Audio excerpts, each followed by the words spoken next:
This is the Galaxy S22 Ultra, Samsung's latest flagship smartphone that's designed to go head-to-head with the iPhone 13 Pro Max. Inside of the box, we have the phone itself, which we'll take a closer look at in a sec. We get a SIM tool, your typical documentation, and then finally a USB-C cable. But here it is. We got the phone in this phantom black color, which to this day is my favorite color on any smartphone. Now, this year with the S22 Ultra, Samsung ditched the wraparound camera housing design from last year, and instead they went with this flat back with these squared off edges, which I don't hate, but I will say in terms of the feel in the hand, this phone isn't as comfortable to hold as last year's since the square edges kind of poke into your palm. And with the phone not having your typical camera housing, you would think that the phone would rock less while lying flat on a table, but since the individual cameras protrude quite a bit and they're also not even with the ones on the left side protruding more, it actually rocks back and forth more aggressively than last year's. It's not that big of a deal, especially if you put a case on it,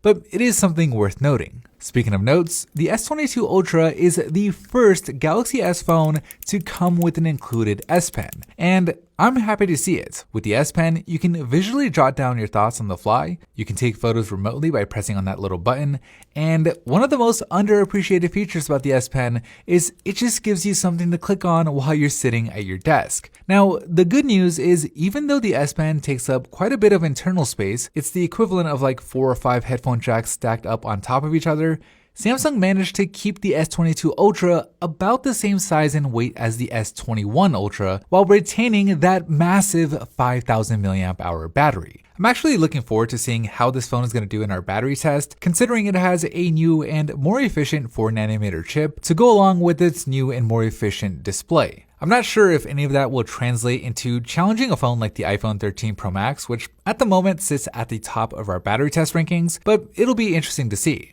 In terms of the phone's camera system, it's basically the same camera hardware from last year, and that's actually a good thing because this camera system is really good. The flexibility of the zoom range is one of the best on any phone right now, with it not only having the ultra-wide, wide, and 3x telephoto like the iPhone does, but it also comes with that 10x telephoto camera that makes everything just look dreamy. And at least according to Samsung, this year's version also comes with some software improvements to improve low-light photo and video. We'll be doing some camera tests like we always do over on Instagram, so if you want to see those, follow us over there at PhoneBuff. But overall, until we run our tests, there's not much more to say. It's a new Galaxy S phone, but with an S Pen. It's not necessarily the most exciting upgrade we've ever seen, unless you've been really waiting for a phone with a stylus, but keep in mind that the Galaxy S21 Ultra from last year was arguably the best smartphone in 2021, so any improvement on that device